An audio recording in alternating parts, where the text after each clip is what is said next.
Salut à tous, c'est Amine de retour pour un nouvel épisode du Dunk Hebdo NBA Podcast. On s'approche de la fin de nos previews avec le format Pourquoi votre équipe ne gagnera pas le titre. Je vous le rappelle, le concept de ce format, on met en avant les 3 faiblesses d'une franchise pour accéder au Graal, le titre NBA, et on met un petit peu plus de contenu là-dedans. Aujourd'hui, pour s'attaquer à un très gros morceau, à savoir les Bucks de Milwaukee, qui de mieux pour parler de la franchise de Giannis Antetokounmpo que Ben. Ben, comment ça va aujourd'hui? Ça va. Ça faisait pas mal de temps que j'avais pas été dans cette position-là, de réagir, d'analyser la franchise. Donc ça va très très bien. On arrive au bout là du marathon, donc on est fatigué. Certains l'ont remarqué sur YouTube. Oui, on est fatigué, mais ça va toujours un peu d'énergie pour parler des Bucks. Oui, les Bucks de Giannis Antetokounmpo ou de Doc Rivers, on en parlera aujourd'hui un peu plus longuement. Avant de commencer, je vous rappelle que vous pouvez nous suivre et vous abonner sur les plateformes de podcast et sur YouTube et sur Twitter pour ne rien manquer. N'hésitez pas évidemment à nous mettre 5 étoiles et un commentaire si le cœur vous en dit. Ben, dire que la saison des Bucks a été mouvementée, ça serait un doux euphémisme. Alors aujourd'hui, et à ta demande, Ben, on va prendre tout notre temps pour faire le résumé de la saison des Bucks parce que ça va nous aider à en expliquer notamment les faiblesses. Donc pour les Bucks, on va remonter jusqu'à quand? On va remonter peut-être dès l'élimination face au Heat l'année dernière en playoff ou pas aussi loin, Ben? Eh bien moi, je pense qu'il faut remonter aussi loin. Tu l'as dit, on en est maintenant à 18. Preview avec celle-ci, et des 18, je pense que c'est celle où l'intersaison est la plus importante. Clairement, il faut remonter les 12 derniers mois des Bucks pour comprendre dans quel état est la franchise actuellement. Alors, pour éviter que ça soit trop lourd et pour éviter que je fasse une espèce d'explication des 12 derniers mois, j'ai décidé de faire ça de manière assez interactive, Amine, pour qu'on en arrive à, j'espère, à la même conclusion, toi et moi, c'est que les Bucks ont pas forcément fait que des mauvais choix, mais à chaque fois qu'ils ont dû prendre une décision, le résultat le plus négatif s'est matérialisé. Revenons donc à cette série de playoffs. Ils perdent contre le Heat 4-1. Bon alors, déception totale, le Heat marche sur l'eau. Bon, on va pas remonter si loin. Bud est viré. Première décision à prendre en compte. Contexte.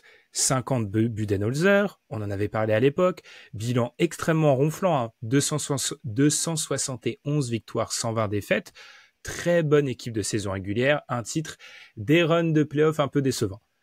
On a vu des limites au coaching de Budenholzer, la sensation d'une équipe en fin de course, c'est un coach qui a perdu son frère dans la série de playoffs, donc des problèmes perso, est-ce qu'il voulait continuer à coacher? On ne sait pas. Et enfin, on était à l'aube d'une intersaison où Chris Middleton avait une player option, Brook Lopez était en fin de contrat, et il y avait quand même en arrière-plan la question de la prolongation de Giannis. Donc, question, par rapport à tout ce que je lis en ce moment sur Twitter, est-ce que au moment de la décision, virer Budenholzer, c'était vraiment une mauvaise idée, Ami? Alors, je pense pas. Je pense que quand tu reviens en arrière, évidemment, tu te poses la question parce que est-ce qu'aujourd'hui ils ont un meilleur coach que Budenholzer? Est-ce que cette saison ils ont eu un meilleur coach que Budenholzer? Je ne pense pas. Mais au moment où ça est arrivé, et tu l'as dit, mine de rien, c'est pas quelque chose de si peu important. Les raisons personnelles de Budenholzer ont dû jouer beaucoup. On l'a senti très affecté lors des playoffs l'année dernière. On était tous à peu près d'accord pour dire que Budenholzer était un très bon coach, notamment régulière, un coach qui mettait en place un système qui ne préparait pas grand-chose d'autre pendant la régulière, qui était peut-être son grand défaut, et qui avait aussi des rotations qui étaient très fixées, qui ne bougeaient pas beaucoup en playoff.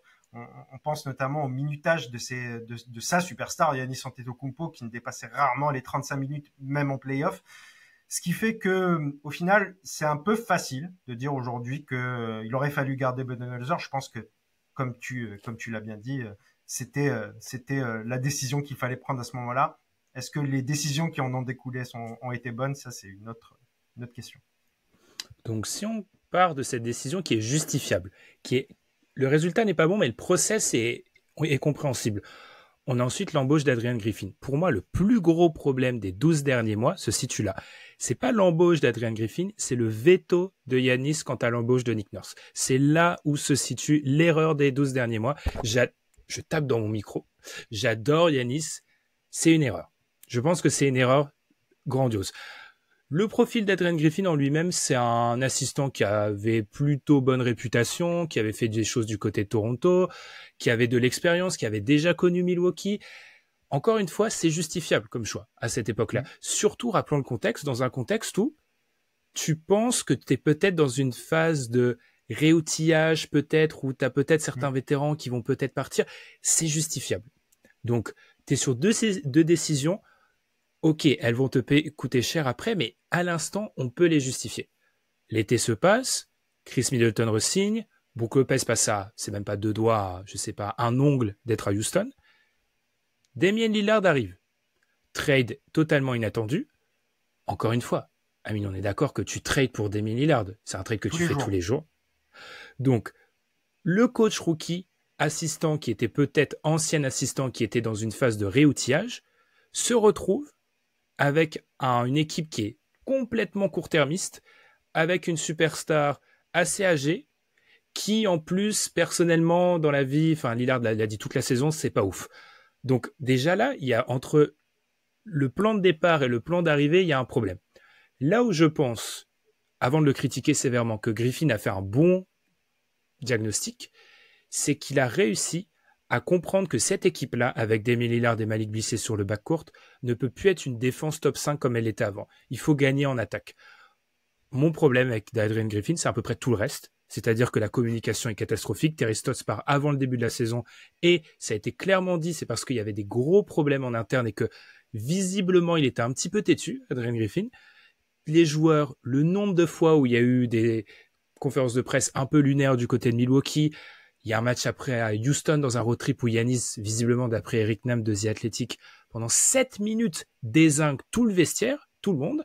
Bobby Portis a aussi remis en cause le coach en marge du In-Season Tournament. Bref, il y a eu beaucoup de choses qui ont été pas vraiment intéressantes, et en tout cas beaucoup de dysfonctionnements sous l'ère Adrian Griffin, ce qui fait que, malgré le bilan ronflant, que j'expliquerai après, qui selon moi est extrêmement trompeur, 30-13, il est viré. Question, Amine. Et là, je vais bien préciser ma question. Est-ce que le limogeage d'Adrian Griffin ne se justifie pas? Mais oui, bien sûr que si. Bien sûr que si, que quand un coach perd son vestiaire, tu n'as pas d'autre choix que de t'en séparer parce que tu ne peux pas continuer dans ces conditions. Même si l'équipe tourne, ce n'est pas une raison suffisante pour pouvoir conserver un coach qui n'a plus du tout l'aval de son vestiaire et qui est même, on a l'impression qu'il était vraiment mis en porte-à-faux, mis à défaut par son vestiaire. Donc oui, c'était évident qu'il fallait virer Adrian Griffin. Alors, j'expliquerai très rapidement, et je le ferai dans la partie du podcast, mais pourquoi ce bilan est trompeur, selon moi, parce que j'ai encore vu un tweet par rapport à ça, expliquant que le net rating des Bucks est meilleur sous Griffin que sous Doc. Très rapidement, il avait un des 5 calendriers les plus faciles en début de saison, Adrian Griffin. Le calendrier sous Doc est beaucoup plus exigeant en termes de présence des meilleurs joueurs. Si on prend le top 3, le fameux Big 3, Middleton, Giannis, Lillard, c'est 540 minutes sous Griffin, 176 sous Doc. Middleton a été énormément blessé et on viendra sur d'autres choses, genre le fait que Malik Beasley a décidé d'arrêter de mettre des tirs à 3 points aussi, ce qui est un peu embêtant. Adrian Griffin avait montré des choses. Je pense dans sa volonté de mettre en avant les jeunes joueurs, Marjon Beauchamp, André Jackson et Jay Green, mais c'était pas suffisant. Là, on en arrive au point Doc Rivers. Oui, est-ce que embaucher Doc Rivers était une idée inspirée? Je sais pas. Je dirais juste deux choses pour amender. Tu peux pas repartir sur un assistant à ce moment-là. Parce que t'es en mission, t'es en win now et il te reste 40 matchs, t'as pas le temps. Et qui sont les alternatives? Alors, je dis pas que Doc Rivers, c'est bien. Je dis que moi, je me suis refait les listes de l'époque avant de préparer le podcast. Si l'alternative, c'est Mark Jackson, le gospel et je sais pas quoi, pour moi, c'est pas des alternatives, ça. Je suis désolé. Alors, on peut me citer peut-être James Borrego. Sur les côtés tactiques, oui. Rappelons que Borrego, il perd son vestiaire aux Hornets. Hein. Donc, bon, je suis pas... Donc, là, je sais qu'Amine va me dire non, mais est-ce qu'on peut justifier la venue de Doc Rivers, Amine? Je vais pas totalement te dire non. Je vais te dire, comme on l'avait dit à l'époque, parce qu'on avait fait un live ensemble pour réagir à l'arrivée de Doc Rivers aux Bucks, qu'il n'y avait pas vraiment d'autre choix à faire puisque tu voulais un coach. De toute façon, tu avais viré Griffin pour prendre un coach vétéran pour terminer la saison. Comme tu l'as dit, à part aller chercher un Borrego, aller chercher retourner chercher un Terry Stotts, par exemple, ou essayer de convaincre. Ouais, voilà, c'est ce que j'allais dire. Peut-être le choix le plus ronflant, c'est Atkinson, mais Atkinson a aussi eu des problèmes à Brooklyn avec des stars, donc c'est toujours la même chose. On a toujours ce genre de question qui va revenir. Donc finalement, il n'y avait pas de choix unanime, quoi qu'il arrive, qui aurait été bien meilleur que celui de Doc Rivers. Moi, ce qui m'inquiète plus, c'est qu'au moment où tu choisis, donc je suis d'accord avec toi, mais au moment où tu choisis Doc Rivers, c'est ce que tu ne mets pas tout de suite dans une situation où tu vas mieux finir la saison normalement régulière et tu seras forcément très limité en play-off. Oui, c'est ce que, effectivement, cette séquence, c'est un peu une redite pour moi de ce que on avait pu dire pendant le live, mais je pense que leur pari, c'est de se dire que, et j'expliquerai ça un peu plus tard, les faiblesses de Doc Rivers pourront pas être mis en avant avec ce roster-là parce que, par exemple, au niveau des rotations, il a pas trop le choix, en fait. Il y a pas tant de joueurs que ça à mettre en avant et tu peux pas trop te tromper sur les rotations. Au niveau de la philosophie offensive, justement, moi, j'avais expliqué à l'époque que le gros point faible de Doc, c'est-à-dire de se reposer sur ses acquis, limite, c'était un point fort avec cette équipe-là parce qu'Adrian Griffin, il refusait de jouer le pick and roll d'Emile Lillard, Giannis Antetokounmpo, qui était le truc que tout le monde attendait. Il ne voulait pas le jouer. Donc, je suis d'accord que Doc, il y a des points négatifs. Les rookies qui avaient été un peu mis en avant, les jeunes joueurs mis en avant par Adrian Griffin, au revoir. Il n'y a plus de Marjon Beauchamp, il n'y a plus d'André Jackson. Il n'y a que AJ Green qui résiste un peu. À la place, on nous a ramené le cadavre de Danilo Gallinari, etc. Enfin, bref, catastrophique. Cependant, moi, ce que je voulais faire avec cette intro, qui est pas si longue que ça, en fait, c'était montrer, quand même, 10 minutes, mais c'était montrer que, oui, à l'instant T, ils auraient dû avoir Budenholzer. C'est-à-dire que si tu expliques au front office des Bucks qu'ils auront Damian Lillard en octobre, je suis pas sûr que Budenholzer saute. Et encore. Je pense par contre que leur choix d'Adrian Griffin, ils ne choisissent pas Adrian Griffin s'ils savent que ils ont Damian Lillard quelques mois après. Donc, tout ce contexte-là fait qu'actuellement, les Bucks, c'est une équipe sur laquelle il est difficile d'avoir beaucoup de certitude parce que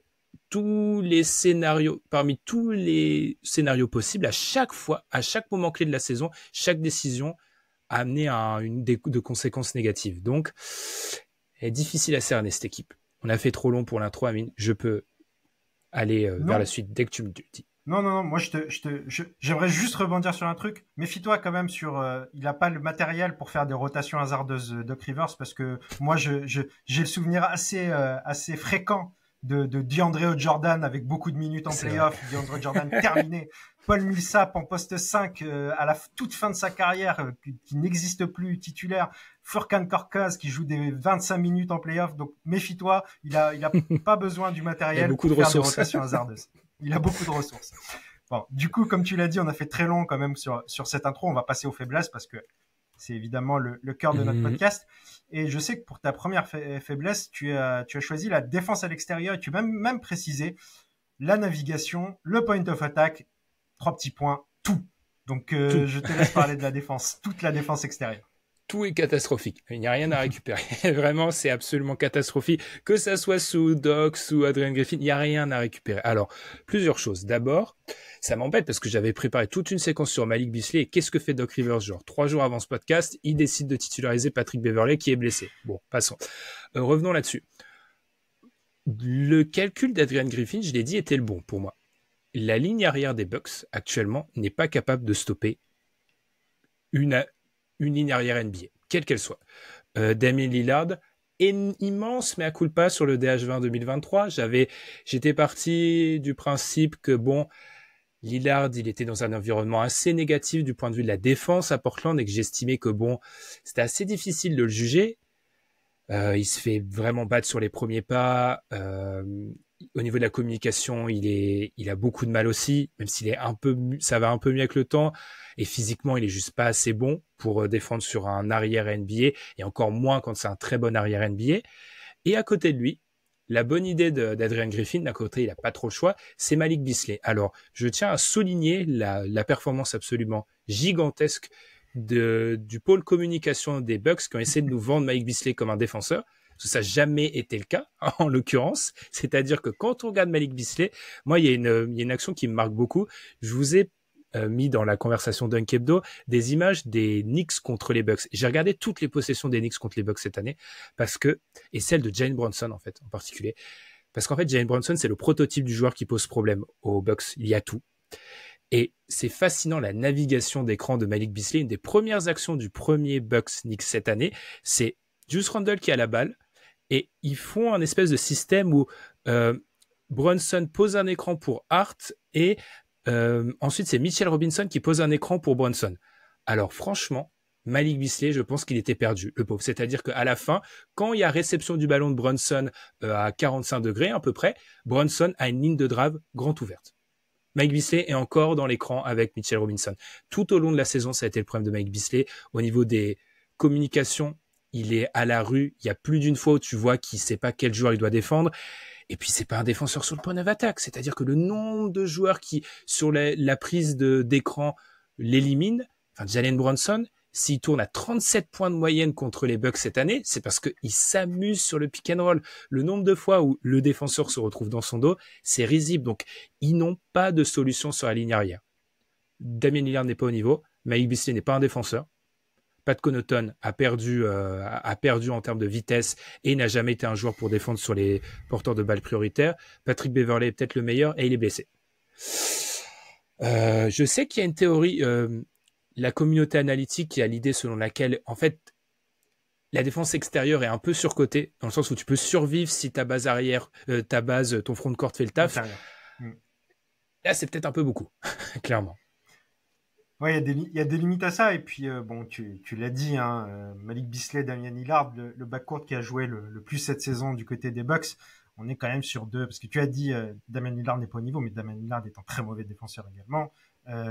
Qui fait assez peu d'efforts en plus, donc on est sur une ligne arrière qui est en difficulté, et moi je trouve ça assez inquiétant aussi, comme tu l'as dit, c'est ce que j'ai remarqué récemment, le passage dans le starter de Patrick Beverley, c'est quand même assez inquiétant. On parle d'un joueur, je vais encore parler de Philly, je suis désolé, on parle d'un joueur qu'on a transféré assez facilement, qui était à peu près 4e de la rotation au moment où il était là, sachant qu'on n'avait pas encore des joueurs comme Kyle Lowry ou Buddy Hield, donc qui ne serait plus dans la rotation aujourd'hui, et qui va peut-être être starter blessé en plus, comme tu l'as dit. Je crois que c'est à la main, il me semble que au poignet, ouais. Au poignet, ouais, voilà.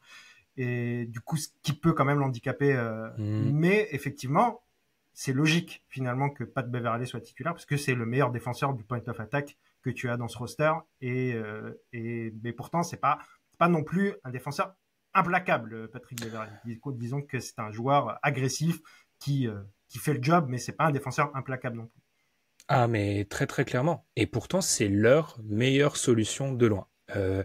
Malik Beasley a fait... Après, je veux pas trop taper sur Malik Beasley, mais en fait, on l'a mis dans un costume. On parle de la théorie du costume. Là, c'est du XXL qu'on a mis à Malik Beasley. Il n'est pas... Tu vois, on parlait de Grayson Allen tous les deux dans le podcast sur les Suns. Je pense que Grayson Allen est un meilleur défenseur sur le point of attack que Malik Beasley. Bien qu'il ne le soit pas non plus. Qu'il ne soit pas non plus. Pourtant, c'était un de tes points négatifs. Mais pourtant, là, c'est encore pire. Et le joueur qui complète le backcourt, enfin, il n'y a pas de Alors Booker, il fait le minimum syndical cette année, mais il n'y a pas de comparaison possible défensivement avec Damian Lillard. Ouais. Donc moi, je me faisais la réflexion en fignolant mes notes. Je pense que c'est le pire backcourt défensif des 20 des previews. Je pense. Le seul aussi qui peut se battre, c'est le Cleveland, le Garland Mitchell, mais je pense que de tous, je prends quand même celui de Cleveland. Je prends clairement Donovan Mitchell, en tout cas devant tous ceux des Bucks défensivement, bien que ce soit un problème en défense. Donc tu arrives avec le pire backcourt défensif des 20 previews. Ouais. C'est compliqué, comme tu l'as dit, c'est quand même rattrapé par une défense intérieure qui est censée être très forte, mais qui l'est un peu moins cette saison. Je pense que Brook Lopez n'est pas le Brook Lopez de l'année dernière. Bon, on peut penser quand même que ça a été dû au début de saison avec Adrian Griffin, où il a remis en question justement les préceptes défensifs habituels des Bucks.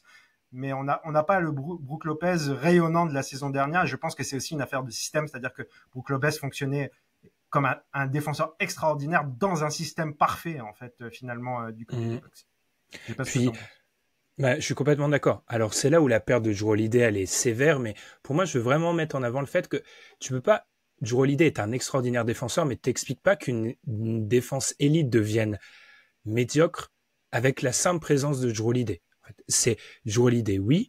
C'est Brook Lopez un peu moins fort. Brook Lopez qui doit beaucoup plus compenser. Giannis qui est. Et ça, les Knicks l'ont très bien fait. Franchement, les matchs Knicks-Bucks, pour moi, c'est limite les trucs les plus intéressants à l'Est cette année, en dehors de Boston.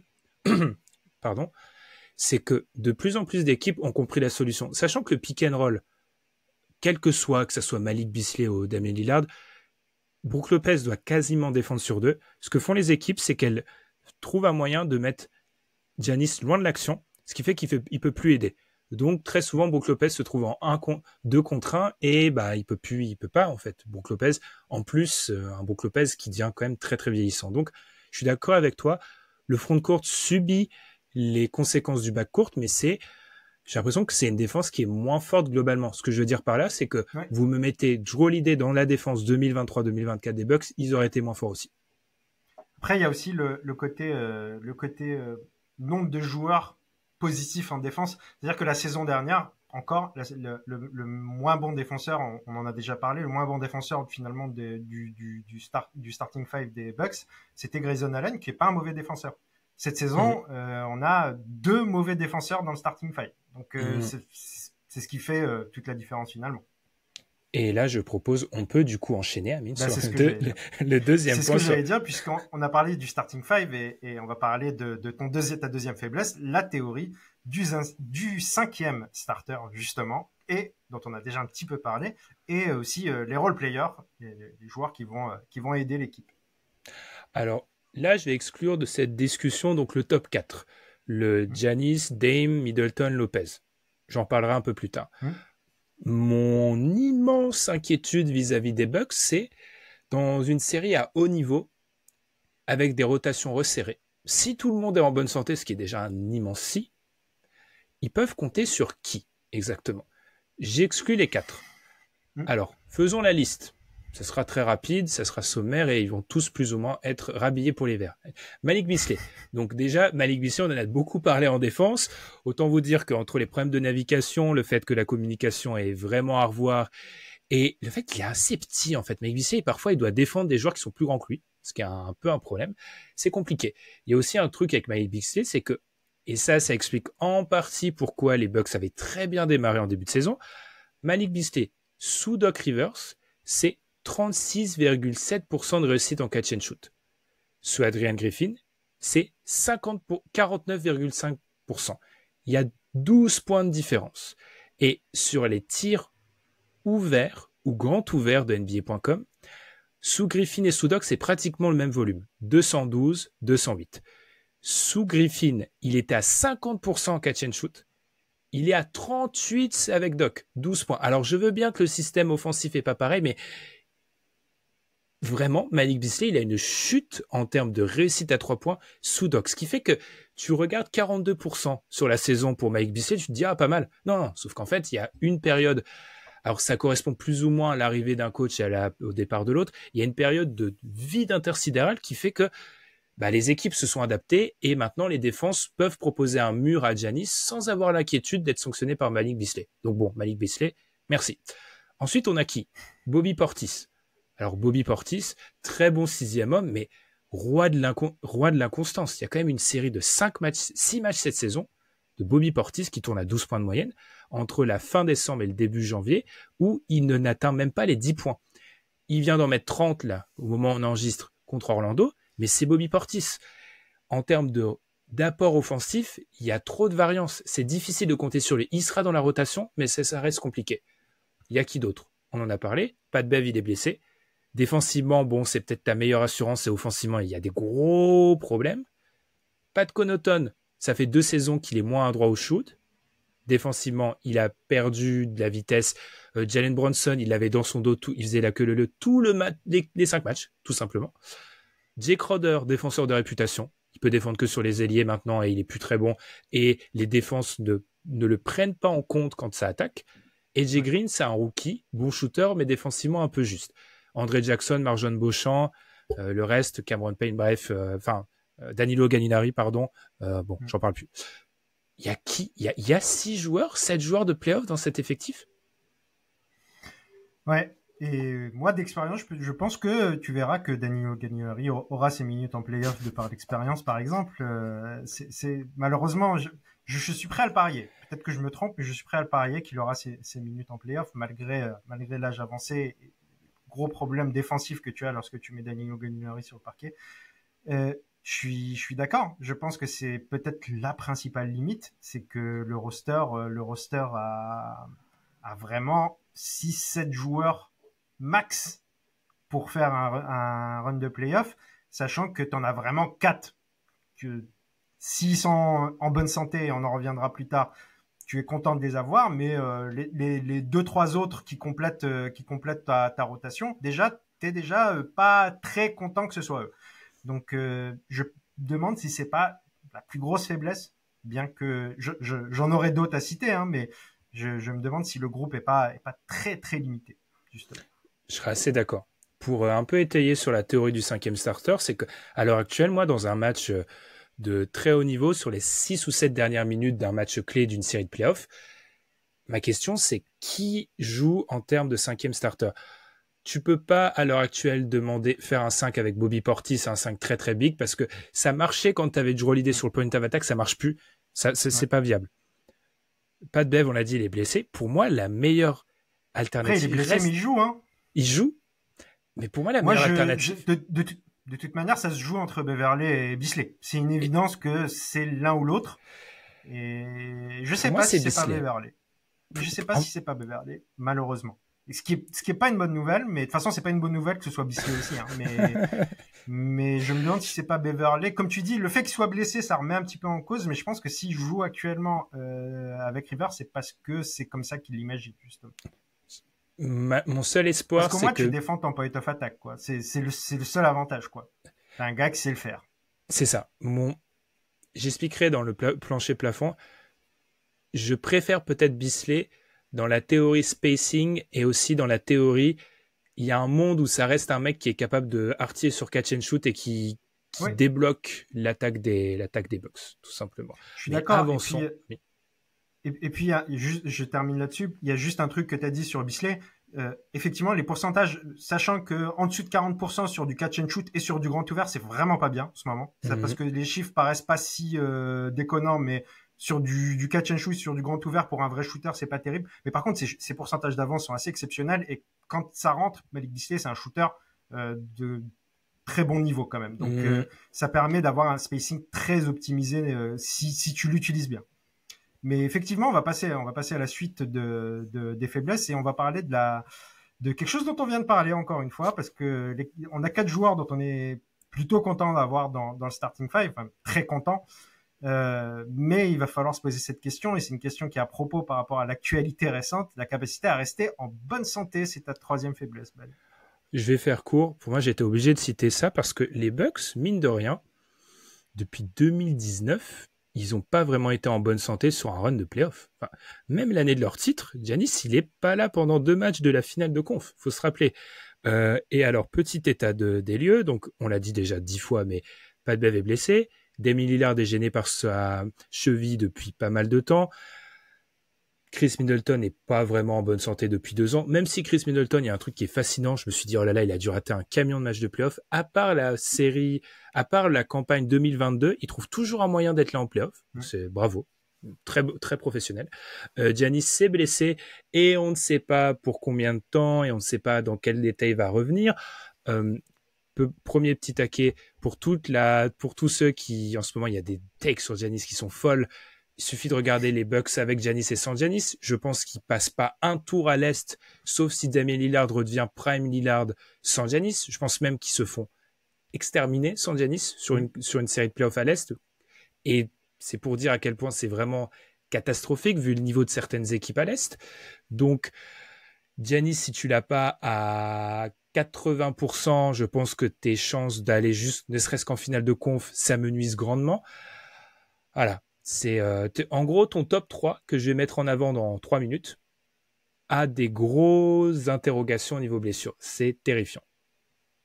Le quatrième, j'ai envie de te dire aussi, avec l'âge, ton quatrième joueur qui est Brook Lopez, qui a eu parfois quelques bonnes blessures, on n'est pas certain non plus de le garder en santé, sachant que on va parler d'âge aussi dans cette capacité à rester en bonne santé. Et à part Giannis qui est dans la force de l'âge, on est sur d'autres joueurs qui sont un petit peu plus fatigués. Mais justement, on va passer tout de suite à la suite, comme tu l'as dit, puisqu'on a déjà fait très long. Le motif d'espoir, on en revient à la même chose, c'est-à-dire aux mêmes joueurs, puisque ce que tu as choisi, c'est le niveau du trio. Damian Lillard, Giannis Antetokounmpo, Chris Middleton, quand ils sont en bonne santé. Exactement.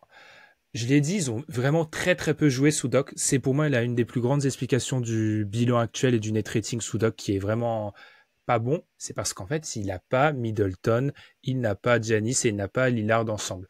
Sur cette saison, quand on regarde les trios, c'est le 3e trio en termes de net rating. Ils ont été pendant très longtemps numéro 1. Les seuls trios qui ont un meilleur net rating que le leur, c'est le trio James Harden, Paul George, Norman Powell et le Isaiah Hartenstein, Jalen Brunson et Josh Hart. Les fans des Knicks seront contents. C'est une équipe qui est élite quand elle a ces 3 joueurs. Il y a, pour moi, et c'est pour ça que j'ai beaucoup de mal à pas me dire qu'il y a un monde, certes totalement fantasmé, où cette équipe peut gagner un titre, c'est que quand elle a ces 3 joueurs-là, elle est capable de battre tout le monde. J'en ai pour preuve aussi que quand on regarde le net rating contre les 10 meilleures équipes de la NBA au net rating, ils sont numéro 1, les Bucks. Et pas d'un peu, ils sont à plus 7, deuxième Boston, plus 4,5. C'est la meilleure attaque et la 5e défense. Et ça s'explique par des victoires de prestige. Ils ont broyé Boston à Milwaukee, ils ont battu les Clippers à LA et aussi à Milwaukee, ils ont battu Denver. Certes, Denver n'avait pas Michael Porter, mais ils n'avaient pas Chris Middleton à domicile. Ils ont passé plus 25 à OKC. Ils ont battu tous les cadors de la NBA à domicile. On en reviendra un peu plus tard. Le problème, c'est peut-être qu'ils n'arrivent pas à le faire à l'extérieur. Cette équipe, quand tout va bien, je suis désolé, c'est un des plus hauts plafonds de la NBA. Je dirais même jusqu'à dire que pour moi, en termes de plafond, il y a vraiment débat avec Denver et Boston. C'est les 2 seuls débats qui existent selon moi à pleine puissance. La question étant, est-ce qu'on les verra à pleine puissance? Je suis complètement d'accord, mais j'ai beaucoup de mal à écarter de cette voie-là du chemin du titre une équipe qui m'a montré qu'elle pouvait, sur séquence, être la meilleure équipe de la NBA.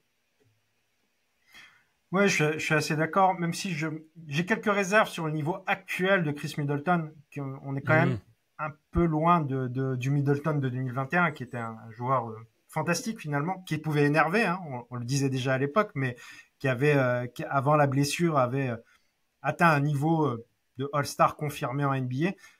On est aujourd'hui sur un joueur, même si le fait qu'il soit passé un peu plus en 3e option offensive l'aide un petit peu plus justement dans sa reconversion. Mais effectivement, je peux pas aller contre l'idée que ce qu'on a dit tout simplement au tout début de saison quand il y a eu le trade de Damian Lillard, c'est que déjà, de toute manière, Damian Lillard et Giannis Antetokounmpo, sur le papier et sur ce qu'on a vu lorsque ça a fonctionné, offensivement, c'est juste monstrueux. Et pourtant, ça n'a pas été toute la saison optimisé, justement. Donc, on pouvait espérer mieux, mais sur le star power, je pense qu'il n'y a pas mieux aujourd'hui en NBA en termes de star power que les Bucks aussi. C'est quelque chose que peut-être dont on se rend pas assez compte. Le truc, c'est, on parle de quel Damian Lillard? Si on parle parce que c'est Damian Lillard cette année, c'est toutes ses statistiques en termes d'efficacité sont en berne. C'est une mauvaise saison de Damian Lillard. C'est un joueur qui paye beaucoup le changement d'arbitrage dont on avait parlé dans un épisode, qui du coup a beaucoup moins lancé franc. Et cette année, Damian Lillard, constamment dans les matchs des Bucks, quand il est en difficulté, en délicatesse avec son tir extérieur, va dans la raquette à chercher des lancers francs pour se mettre en confiance. Ça fait quelques semaines que cette formule-là ne marche plus. Après, oui, sur le principe, moi, plutôt que dire le meilleur duo, pour moi, c'est théoriquement le meilleur trio de la NBA. Oui, je dis que proportionnellement au niveau, je le mettrais même devant le PG, Harden et Kawhi sur l'idée qu'en gros, le duo, la différence entre les deux duos est un peu plus... En gros, si on fait un power ranking, ça nous donne Giannis, Kawhi, Lillard. Et sur séquence, en fait, je suis un peu inquiété par PG et Harden, donc je les mettrais un peu plus en dessous. Voilà, si on devait faire une note moyenne, je sais pas si la question est très très claire. Je suis pas tout à fait d'accord, mais je comprends. Je suis pas tout à fait d'accord. C'est vrai que j'exagère un peu. J'ai vraiment une haute opinion de ces deux joueurs que sont Dame et Lillard. Je pense que ça se joue plus sur Lillard et sur ce qu'il apporte aujourd'hui en plus, ce qui fait que c'est compliqué. Je pense que James Harden n'est pas un bon défenseur, mais je pense qu'il te met moins en difficulté en défense quand même que Damian Lillard. Donc il y a quand même une sorte de, sachant que PG et Kawhi sont à un certain niveau également, c'est-à-dire que Kawhi n'est peut-être pas très loin de Giannis en termes de meilleurs joueurs entre les deux, et que derrière ça se joue beaucoup plus facilement parce que Middleton est quand même très loin que ce soit de PG ou de Harden. Non, j'ai dit n'importe quoi, t'as raison. C'est le meilleur duo à l'Est, du coup. Correction. Non, t'as raison. C'est le meilleur duo à l'Est et il y a une terme de synergie, peut-être, dans ce duo, qui est aussi vraiment très intéressant. Donc, voilà, pour moi, c'est le motif d'espoir parce que j'ai vu des matchs où cette équipe ressemblait à un champion NBA. Et je vais être honnête, il y a que 3 autres équipes qui m'ont donné ce sentiment-là cette saison. Je suis parfaitement transparent. C'est les Clippers quand ils sont sur leur run de fou. C'est les Nuggets, c'est les Celtics. Voilà, c'est les 4 équipes qui, à un moment dans la saison, je les ai vus jouer. Je me suis dit, OK, cette équipe-là peut être titrable. Donc, ça m'amène quand même à garder espoir, je dois dire. Et l'espoir, tu le gardes peut-être grâce aussi aux joueurs clés que tu as choisis. Je le rappelle, on n'a pas le droit de choisir les superstars, donc évidemment ce n'est pas Damian Lillard, ce n'est pas Giannis Antetokounmpo. Et bien c'est le troisième, ce que tu as choisi, le troisième j'ai vraiment triché à chaque fois. Dans ce trio justement, c'est Chris Middleton. Alors dis-nous pourquoi, je te cite, c'est le joueur le plus important des playoffs. Ouais. Je suis trop dans la take parce qu'en fait, je suis en train de me dire que non, c'est vraiment pas le meilleur trio de la NBA. Je reviens vraiment sur ce que j'ai dit, là, j'y repense. La fatigue, sûrement, qui me fait dire des dingueries. Non, Chris Middleton, par contre, je pense que c'est vraiment un des joueurs les plus importants de ces playoffs. Alors, précisons que c'est un truc que j'ai écrit avant que Giannis se pète.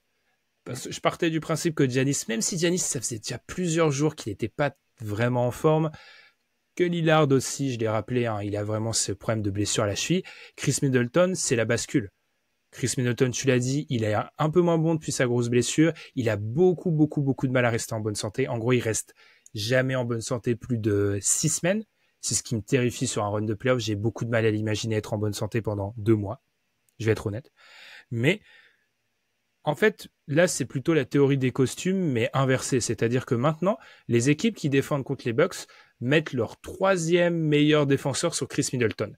Et ça change quand même complètement la vie de Chris Middleton, qui fait sauf contre Boston, qui a trop de bons défenseurs, mais contre beaucoup d'équipes NBA, se retrouve avec des défenseurs qui sont parfois sous-dimensionnés, qui n'ont pas en fait leur capacité à l'arrêter sur sa recharge de mi-distance, et ce qui fait que Chris Middleton a cette capacité à marquer beaucoup de points et à servir de soupape de sécurité pour Giannis et pour Lillard. Ça permet aussi, au niveau offensif, de pas tomber, ce qui peut être parfois le cas, hein, sous Doc, c'est vrai, dans un espèce de pick and roll systématique. Là, ça t'offre une autre possibilité à jouer des pick and roll Middleton, Giannis, qui eux sont une espèce d'assurance vie, ça marche depuis très longtemps, ou même tenter des trucs, genre des pick and roll Lillard, Middleton, qu'on voit très peu parce que Middleton est souvent blessé. Donc pour moi, c'est vraiment un joueur clé des playoffs, aussi bien de ce côté-là que du côté défensif. Parce que on l'a déjà dit, la ligne arrière est défaillante. Tu peux pas te permettre d'avoir un Chris Middleton lui aussi défaillant. Parce qu'il y a un moment, tu dois savoir défendre, tu dois défendre un minimum. Et le front court aura beaucoup de pression, donc ils auront besoin de lui défensivement. Est-ce que c'est encore ce joueur-là? Je suis pas sûr. Cependant, le niveau de Chris Middleton sera très important. Dernière chose, on en avait parlé pendant le run des playoffs. C'est vraiment un joueur qui a une capacité à avoir de la variance de fou sur ses performances. Et ce qui me rassure un peu, c'est qu'il aura moins... En gros, les variances de Chris Middleton seront moins préjudiciables. C'est-à-dire que vu que le volume de tir et l'importance offensive sera moins importante, ils sont pas condamnés le jour où ils ont Dr Middleton et pas Mr Mister Chris, on va l'appeler comme ça. Ils ont pas Mister Chris, tu vois. Donc, c'est ça qui me rassure un peu pour eux, mais c'est un joueur clé pour eux parce que si leur top 3 fonctionne, même si leur défense c'est défaillante, même s'ils ont que 6 joueurs ennemis, ils seront très durs à sortir. Ouais, je dirais même, pour en revenir à ton Dr Middleton et Mister Chris, je dirais même que le fait qu'il ait un volume moins important maintenant, qu'il soit clairement passé troisième option, devrait lui permettre justement de garder ses bons jours et peut-être de prendre plus de volume dans ses bons jours et de pouvoir se reposer un peu plus tranquillement dans ses mauvais, puisqu'il a deux personnes qui pourront prendre les tirs à sa place dans ces moments-là. Et puis aussi, il y a le côté dans le clutch, où Chris Middleton avait une importance capitale dans ces Bucks, puisque c'était dur de compter sur Giannis dans le clutch de par sa capacité ses difficultés à prendre des shoots en pull-up. Et aujourd'hui, il peut être soulagé par un joueur qui a fait ses preuves dans le clutch, hein, même dans une mauvaise saison. On est toujours content d'avoir Damian Lillard aussi pour pouvoir jouer là-dessus. Donc, je pense que Middleton va être un joueur très important pour le run des Bucks, effectivement. Et finalement, son niveau pourra déterminer jusqu'où iront les Bucks, même si là aujourd'hui tout de suite, même si on pouvait pas le choisir, l'état de forme de Giannis, ça me paraît être le truc le plus clé des Bucks quoi qu'il arrive. Hein. C'est difficile J'avoue que j'avais aussi envie de mettre le joueur clé, le 5e titulaire, mais du coup j'en parlais déjà durant mes points faibles. Mais oui, l'état de forme de Giannis, ils ont besoin de Giannis à 100%. Giannis qui est un extraordinaire joueur de play-off. Je trouve ça fou qu'on doive le rappeler en 2023. Je me remets pas de certaines dingueries que j'ai vues récemment, mais qui avait besoin, tu l'as dit, hein, ce qui est un peu le cas de tous les joueurs portés intérieurs, ils ont besoin d'une soupape de sécurité capable de pull-up sur de l'extérieur et non, la théorie, c'était que Damian Lillard t'apportait cette garantie-là. Cette saison, on l'a pas trop vu. C'est ça. Du coup, on va passer à notre dernière partie, Ben, et là, ça va être intéressant. Je pense que c'est un moment très intéressant puisqu'on va parler du plancher de ces Bucks et du plafond de ces Bucks. Vas-y, Ben, est-ce que tu vas nous faire le fameux élimination au premier tour, titre NBA? J'attends tout de suite. Oh là là. J'avais dit que ça n'existait pas. Alors, commençons par le plancher. Vu les défaites récentes, vu les états de forme qui sont plutôt inquiétants, il y a un scénario où ils prennent Philly, premier tour. Il y a un scénario où ils prennent Miami, premier tour. Il y a un scénario où ils prennent... je serais quand même sceptique sur Orlando, mais passons. Il y a un scénario où ils prennent une équipe au premier tour et ils sautent et c'est une catastrophe à Milwaukee. Ce scénario existe. Il est même de plus en plus vraisemblable. C'est vraiment... Moi, je serais extrêmement inquiet si j'étais fan des Bucks parce que il y a un truc de vibes qui va pas du tout. C'est-à-dire que tu étais en train de te dire que bon, on est actuellement dans une conférence Est où sur un malentendu, tu es en finale de conf parce qu'il n'y a pas beaucoup de concurrence. Giannis se pète, tu perds des matchs que tu n'es jamais censé perdre. Ça fait 15 jours que tu devrais mettre tout le monde au repos parce que tu devrais avoir assuré cette deuxième place, c'est pas le cas. Donc il y a un truc qui fait, on est quand même, tu vois, c'est pour ça que je voulais faire ce grand rappel de la saison des Bucks, c'est que quand tu finis ce rappel, tu te dis, il y a aucun monde où ça se finit bien cette histoire. Ça n'existe pas de bonne fin pour cette histoire. Donc pour moi, le scénario, le plancher, c'est élimination au premier tour catastrophique. Je pense que sur ça, on est d'accord. Oui, clairement, j'ai envie de te dire que même en tant que supporter de Philadelphie aujourd'hui, contrairement à il y a pas si longtemps que ça, quand j'ai fait la preview de Philadelphie, on était encore sur d'autres considérations, mais entre-temps, Philadelphie est revenu à un bon niveau, avec un Joel Embiid qui revient bien, avec Anthony Melton qui revient. Donc, la perspective de terminer 7e aujourd'hui, je pense que ce soit du côté de Philadelphie ou que ce soit du côté de Miami, de terminer 7e plutôt que 8e notamment, est une très bonne perspective aujourd'hui et laisse beaucoup d'espoir, j'ai l'impression, parce que ces Bucks font peur finalement, se font peur à eux-mêmes, j'ai envie de dire, et reste une très bonne possibilité d'affronter, surtout au premier tour, surtout depuis qu'on sait que Giannis s'est blessé récemment et que il sera peut-être pas à 100% au premier tour, il rattrape peut-être même des matchs au premier tour, donc forcément, je suis d'accord que le plancher est forcément une élimination au premier tour. Ce 7-8 là, La différence, c'est un match qui vaut peut-être une finale de conf, hein, parce que c'est un match dans lequel tu peux passer de sortir, te prendre un 4-0 par Boston, dont on a fait la preview hier, ou jouer des Bucks chancelants. Le plafond, j'évite cette question volontairement. Je sais pas. Je vais être honnête, je sais pas. Ça fait une semaine que je sais que je vais faire cette preview. Aujourd'hui, je sais pas parce que le plancher, les pics de cette équipe sont trop hauts. Giannis est un top 3 NBA et sur ce principe seul, il devrait être capable de faire de grandes différences. Damian Lillard est un joueur qui a plus ou moins toujours répondu présent en playoff, à l'exception de quelques matchs, de quelques séries, mais globalement, c'est une valeur sûre. Ils ont des joueurs d'expérience. Je vais le dire comme ça. Pour moi, si tu me demandais de faire un power ranking des scénarios possibles des Bucks, je crois pas à l'élimination au second tour, par exemple. Pour moi, s'ils passent le premier, ils vont en finale de conf. Et limite, je vois très bien ce que tu veux dire. Je vais dire une folie. Hein. Pour moi, s'ils vont en finale NBA, ils gagnent le titre. C'est-à-dire qu'en termes de scénario, de possibilités de scénario, je mettrais limite l'élimination au premier tour premier, l'élimination en finale de conf deuxième et le titre troisième. C'est-à-dire que pour moi, si tu arrives jusqu'à la finale de conf, c'est-à-dire que peut-être que Giannis est revenu en bonne santé, peut-être que l'équipe a réussi à cliquer, que en gros, ils sont pas blessés, tout simplement, et tu peux espérer quelque chose. Rappelons qu'il y a très peu de matchs sous Doc, hein. Il y a une trentaine de matchs. Si tu fais 2 séries à 10, c'est déjà énorme, en fait. C'est genre 25% de ton expérience Doc qui est sur des matchs de playoff, par exemple. Donc, je dirais que cette équipe-là, pour moi, c'est l'équipe qui a le plus de potentialité de tout le plateau. À cause de l'Est, on va être honnête, parce que l'Est est trop ouvert. Alors, je comprends très bien ce que tu veux dire, mais je pense que tu prends pas assez en compte une chose, c'est Doc Rivers. Doc Rivers, c'est la vérité. Je suis désolé de revenir là-dessus, mais on parle de Doc Rivers qui s'est fait éliminer avec une bonne équipe de Philadelphie contre les Hawks en demi-finale de conférence, contre des Hawks moyens. On sait qu'ils étaient moyens. Donc, et je ne parle pas que de Doc Rivers à Philly, je pense à Doc Rivers du côté des Clippers, je pense à Doc Rivers dans son histoire.